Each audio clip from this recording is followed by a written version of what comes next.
Maruti Suzuki has officially confirmed that it will be launching its upcoming premium multi-purpose vehicle called Suzuki just declared war on the EV era. While governments pour billions into electric cars, Suzuki stepped on stage with something no analyst predicted: a petrol car designed to make EVs look slow, fragile, and overpriced. So why now? What does it mean for your money, your freedom, and the future of mobility itself? Stick around, because by the end, you'll see why this tiny car is terrifying the entire industry. What's happening? This wasn't just a new model launch. It was a declaration of war on the EV era. When Suzuki's CEO stepped on stage in Tokyo in the spring of 2025, the audience expected another incremental hybrid or a cautious update to a key car. Instead, what they saw was a petrol-powered machine that defied the industry's trajectory toward electrification. At a time when governments were pouring billions into EV subsidies, when automakers were scrambling to release ever more expensive electric crossovers, Suzuki unveiled a compact city car designed to make those very EVs look clumsy and overpriced. The timing was audacious. Headlines across the globe insisted the petrol age was ending. Analysts said internal combustion was on life support. Yet, against this chorus of inevitability, Suzuki's announcement landed like a thunderclap.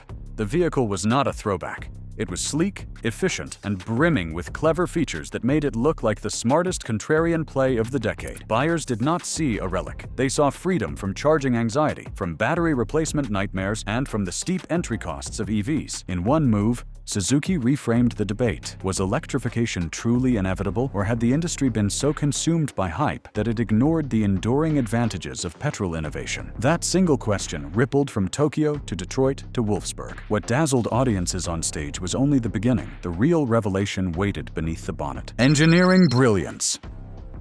How do you beat EVs at their own game? With engineering simplicity. Beneath its compact body, Suzuki's new car houses the R06A petrol engine paired with a mild hybrid system. This is no nostalgia act. The small displacement engine is one of the most refined units in Japan's K-car segment, built for urban life but tough enough for longer drives. The hybrid assist gives it a modern edge, smoothing acceleration, capturing energy during braking, and quietly trimming emissions without the bulk or cost of a full EV battery pack. In practice, that means something transformative. While EV drivers wait 30 to 40 minutes at a fast charger, Suzuki owners refill their tank in 2 minutes and drive another 400 kilometers without blinking. Cold winters that sap EV range by 30%, the petrol-hybrid combination runs unaffected. Replacement battery packs that cost as much as a small car, irrelevant, because this design uses a modest-sized auxiliary battery with a lifespan measured in decades, not years. Suzuki turned engineering restraint into a superpower. Where other automakers push futuristic prototypes that stumble in real-world use, this car feels battle-tested from day one. It is not about headline-grabbing range numbers or autonomous gimmicks. It is about solving problems people face every day, problems that EVs have yet to conquer. Those mechanical choices shaped more than performance. They reshaped how everyday drivers in Japan saw the road ahead. If you're hooked already, hit that like button. It tells us this is the kind of story you want uncovered. Drop a comment too. Would you ever choose a smart petrol car over an EV? Your thoughts fuel the conversation, and I'll be reading every single one. Let's see where you stand. Why Japan loves it. In the land of dense EV chargers, petrol still wins. And here's why. Japan boasts one of the highest concentrations of charging stations per capita in the world. If EV adoption were purely about infrastructure, Tokyo and Osaka should already be seas of battery-powered cars. Instead, Suzuki's petrol champion is the one drawing long waiting lists. The reason? Everyday life does not bend to technology hype. Urban Japanese families value space, simplicity, and reliability. The tall, boxy design offers generous headroom and clever sliding doors, perfect for cramped parking spots. Young professionals appreciate that it feels like a mini SUV, but drives like a nimble go-kart through tight streets. Elderly drivers, who make up a large share of Japan's motorists, praise the fact that refueling takes less time than a convenience store visit. And everyone values the confidence that comes from knowing winter or summer will not cripple performance. This loyalty is emotional as well as practical. The car becomes less a machine and more a dependable companion. It does not demand planning your day around charging schedules. It fits into the rhythm of life rather than forcing life to adapt to it. That subtle distinction explains why, even in a nation primed for EV dominance, The queues form outside Suzuki dealerships. What appeared to be a local consumer preference quickly revealed itself as a deliberate corporate signal with global intent. Strategic message. Suzuki isn't just selling cars, it's sending a warning to rivals.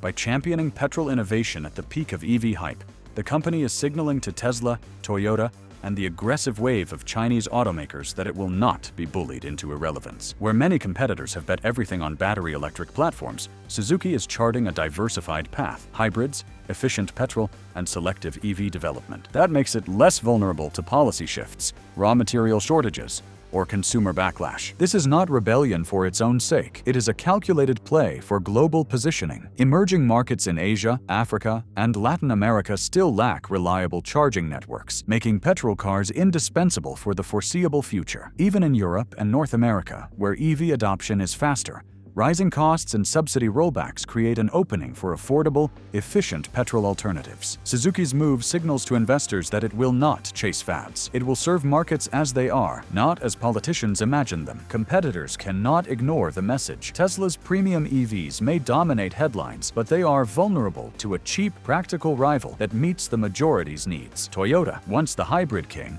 now faces competition from Suzuki's sharper positioning, and Chinese carmakers, known for undercutting on price, suddenly face a Japanese challenger that can play the same game without battery supply chain headaches. The gauntlet had been thrown, and the reverberations reached not only competitors, but also the halls of government and finance. Boardroom battles.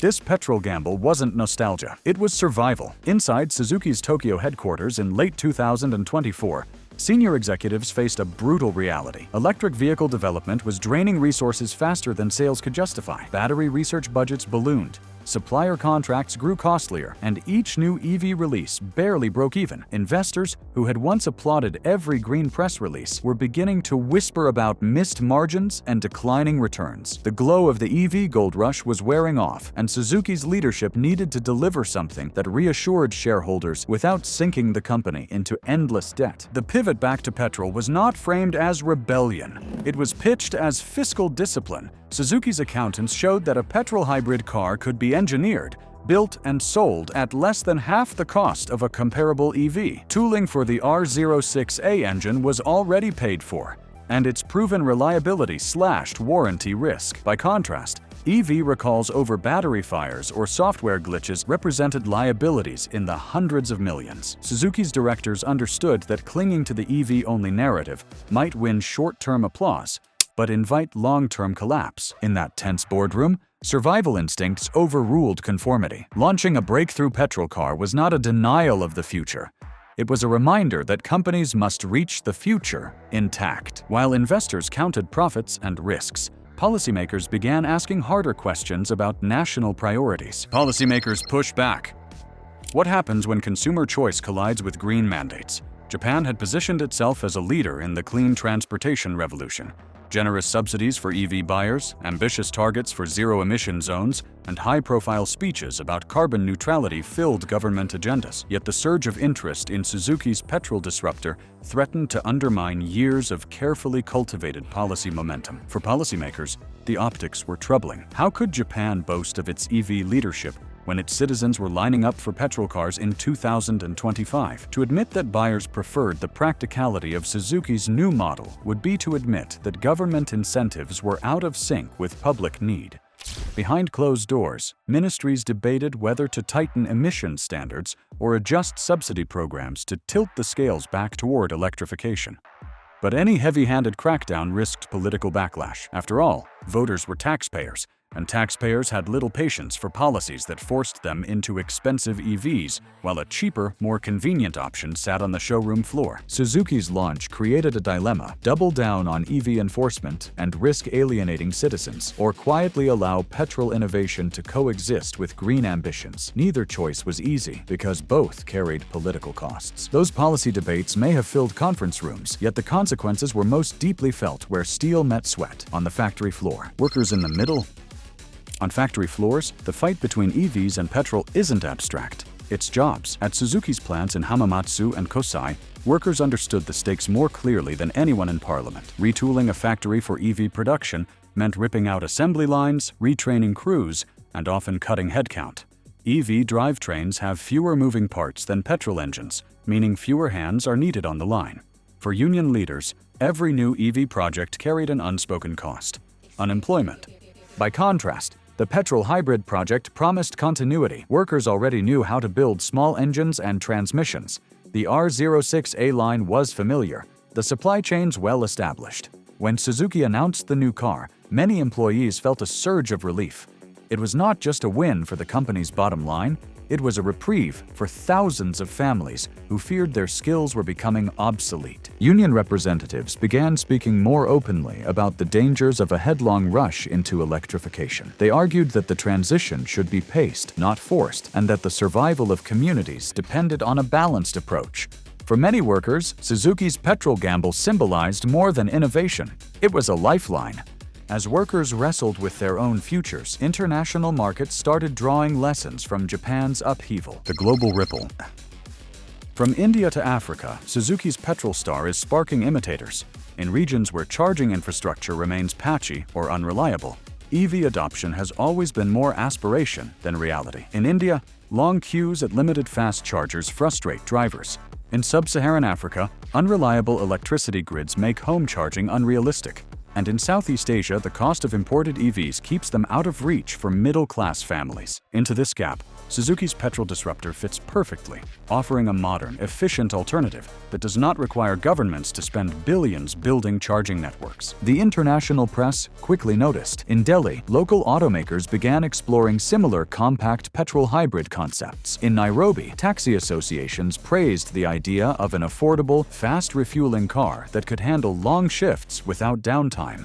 And in Manila, policymakers quietly inquired whether Suzuki might export the model, viewing it as a way to modernize fleets without the massive infrastructure costs of EVs. The ripple effect was unmistakable. Suzuki had not only challenged the EV narrative at home, it had reignited a conversation abroad about what mobility should look like in the real world. EV hype dominated wealthy markets, but in much of the globe, petrol efficiency remained the most practical path forward. With ripples spreading across continents, the established giants of the auto industry could no longer stay on the sidelines.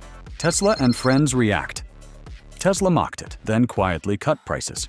When Suzuki unveiled its petrol disruptor, Tesla's public response was to sneer. Executives brushed it off as a backward step, insisting that history always bends toward electrification. Social media accounts aligned with the brand fired off sarcastic posts, portraying the Suzuki as an amusing curiosity rather than a threat. But behind the bravado, Tesla's leadership moved swiftly. Within 1 week, they announced price reductions on several of their most popular models in Japan and hinted at accelerated timelines for upcoming vehicles. This dual response, mockery in public, concessions in private, spoke volumes. The reality was that Tesla recognized the danger. A compact petrol car offering instant refueling and affordable ownership threatened to lure away buyers at the exact moment Tesla needed growth. Their investors demanded continuous expansion, but in markets like Japan, EV sales were plateauing. Other automakers scrambled as well. Volkswagen launched promotional discounts in Europe, hoping to shore up wavering customers. General Motors doubled down on its EV marketing, pushing glossy campaigns to remind buyers of long-term sustainability benefits. Even Toyota, which had cautiously maintained its hybrid strategy, suddenly faced awkward questions about why Suzuki seemed more agile in capturing consumer enthusiasm. What began as corporate maneuvering soon evolved into a cultural clash, fought not with engines, but with imagery. Marketing war. Suzuki didn't just build a car, it built a lifestyle, where EV makers leaned on futuristic imagery, sleek highways, glowing screens, promises of zero emissions. Suzuki's advertisements did something different. They focused on the rhythm of daily life. Families loading groceries, young professionals zipping through narrow city streets, grandparents enjoying a stress-free refuel at the corner station. The message was clear. This car fits into your life, not the other way around. That contrast resonated deeply. EV ads often felt aspirational but detached, selling a vision of a distant tomorrow. Suzuki sold the present. Its marketing positioned petrol not as old-fashioned, but as liberating. Instead of asking consumers to adapt to a charging schedule or rethink long trips, Suzuki invited them to keep living as they always had, only more comfortably and affordably. The emotional strategy worked. Social media buzz grew organically, with owners sharing stories of how the car made daily routines smoother. Word of mouth spread faster than polished EV campaigns, precisely because it felt authentic. The car was not marketed as a gadget. It was marketed as a companion. This branding victory cut deep. Rivals could lower prices, but they could not easily replicate the cultural authenticity Suzuki projected. When people believe a product reflects their lifestyle, discounts and subsidies matter less than identity. That branding battle inevitably spilled beyond advertising, entangling governments and trade blocs in its wake. Trade fights. Cars have always been political weapons. This one is no exception. Suzuki's Petrol disruptor quickly became more than a consumer choice. It became a symbol in the ongoing tug-of-war over industrial policy. In Japan, lawmakers debated whether supporting a petrol resurgence undermined commitments to carbon neutrality. In Europe, where EV mandates were tightening, whispers emerged about imposing new tariffs on imports that failed to meet electrification targets. Across the Pacific, American policymakers eyed the development with suspicion, framing it as a test of whether Asian manufacturers were undermining EV investment momentum. The rhetoric grew sharper as automakers lobbied governments. EV giants pushed for stronger subsidies to protect their investments, arguing that petrol innovation threatened climate goals. On the other hand, unions and consumer groups argued that affordability and practicality could not be sacrificed for ideology. The clash transformed Suzuki's car into more than transportation. It became a bargaining chip in negotiations over tariffs, subsidies, and national pride.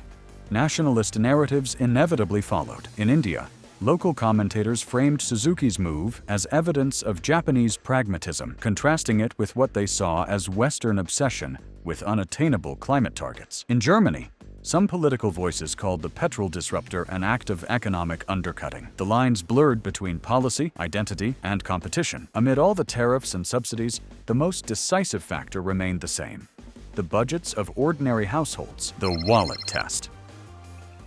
For drivers, this isn't about ideology, it's about survival. Consumers do not balance carbon budgets or write corporate strategies.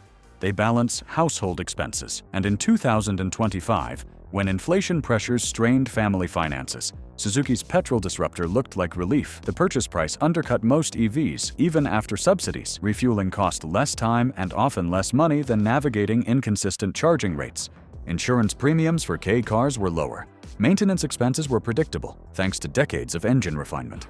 For a young couple in Tokyo, that meant more disposable income for rent and childcare. For an elderly driver in Sapporo, it meant the comfort of knowing the car would not strand them in winter. For delivery drivers in Osaka, it meant fewer hours lost to charging downtime. The benefits stacked up in ways that made life measurably easier. Resale value also played a role. Buyers knew that battery degradation often slashed EV resale prices after 5 to 8 years. In contrast, Suzuki's Petrol hybrid was projected to hold steady value, supported by robust demand in secondary markets across Asia. For families planning their financial futures, that predictability mattered. Consumers voted with their wallets. While EV makers argued about ideology, Suzuki tapped into a universal truth: people want reliability at a fair price. Those household choices, multiplied across millions, carried consequences vast enough to shift the world economy itself. Hybrid resurgence. Hybrids, once forgotten, are suddenly center stage again. For years, hybrids were treated as yesterday's compromise, useful during the early transition to electrification, but destined to fade as fully electric models took over. Yet Suzuki's bold petrol hybrid reveal in 2025 forced a reconsideration across the industry. Automakers who had quietly shelved hybrid programs began dusting off blueprints. Executives who once declared hybrids obsolete now described them as the balanced path towards sustainability. In Detroit, a major American manufacturer redirected part of its EV budget back into hybrid SUV development. In Munich, engineers quietly reactivated dormant projects combining small petrol engines with advanced battery assists. Even Toyota, the longtime hybrid pioneer, found itself reinvigorated, eager to remind the world that it had never abandoned the concept. What had looked like a detour suddenly appeared to be a viable lane. The reason was clear. Hybrids offered the sweet spot between emissions reduction and consumer practicality. They reduced fuel consumption without demanding billion-dollar charging networks. They provided range security in winter, summer,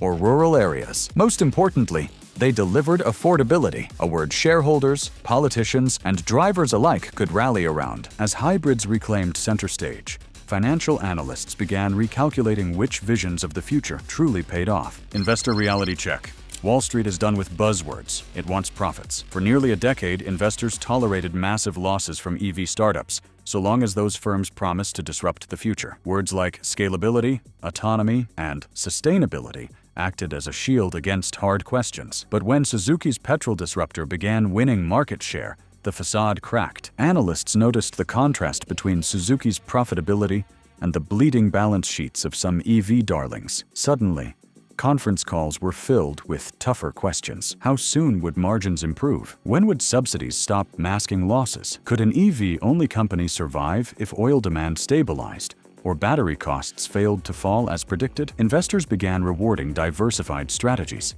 companies with hybrids, petrol models, and EVs, while punishing those trapped in a single bet. This shift rattled markets.